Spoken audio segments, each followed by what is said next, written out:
കാലാനുസൃതമായി ഇൻഡസ്ട്രിയിലുണ്ടാകുന്ന മാറ്റങ്ങളും ആധുനിക ശാസ്ത്രത്തിൻ്റെ വളർച്ചയും എൻ്റെ ജോലി നഷ്ടപ്പെടുത്തുമോ എന്ന ആശങ്കയിലാണോ നിങ്ങൾ? എന്നാൽ എങ്ങനെ ഇതിനെ നേരിടാമെന്ന് നോക്കിയാലോ കൂട്ടുകാരെ? ഒരു കാര്യം മനസ്സിലാക്കേണ്ടത് അനിവാര്യമാണ്. ശാസ്ത്ര സാങ്കേതിക വിദ്യയുടെ മുന്നേറ്റം ജീവിത നിലവാരം മെച്ചപ്പെടുത്തുകയും മനുഷ്യജീവിതം എളുപ്പമാക്കുകയും ചെയ്യുന്നു. കാലക്രമേണയാണ് ഈ മാറ്റങ്ങൾ സംഭവിക്കുക.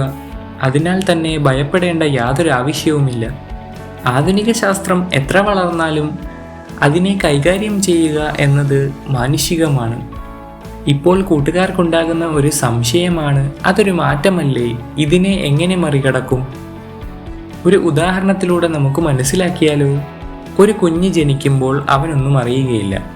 പിന്നീട് കാലക്രമേണ കൂടെയുള്ളവരെയും ചുറ്റുപാടും കണ്ടവൻ പഠിക്കുകയും വളരുകയും ചെയ്യുന്നു. അവനെല്ലാം പുതുതായിരുന്നു. എന്നാൽ കാലക്രമേണ അവനത് പഠിച്ചെടുത്തു. ആധുനിക ശാസ്ത്രം ഇതുപോലെയാണ്. പുതുതായി വരുന്ന മാറ്റങ്ങളെ ഒരു കുട്ടി എങ്ങനെയാണോ നോക്കിക്കാണുന്നത്, അതുപോലെയാണ് ഒരു വ്യക്തി ആധുനിക ശാസ്ത്ര വളർച്ചയെ കാണുന്നത്. തുടർച്ചയായ നിരീക്ഷണത്തിലൂടെയും കാലക്രമേണയുള്ള മാറ്റങ്ങളെ അനുഭവിച്ച് നമുക്കത് പഠിച്ചെടുക്കാൻ സാധിക്കുന്നതേയുള്ളൂ. ഭയമല്ല, കരുതലാണ് വേണ്ടത്. വളർച്ചയെ കണ്ടും കേട്ടും അനുഭവിച്ചും നല്ല നാളേക്കായി നമുക്ക് തയ്യാറെടുക്കാം.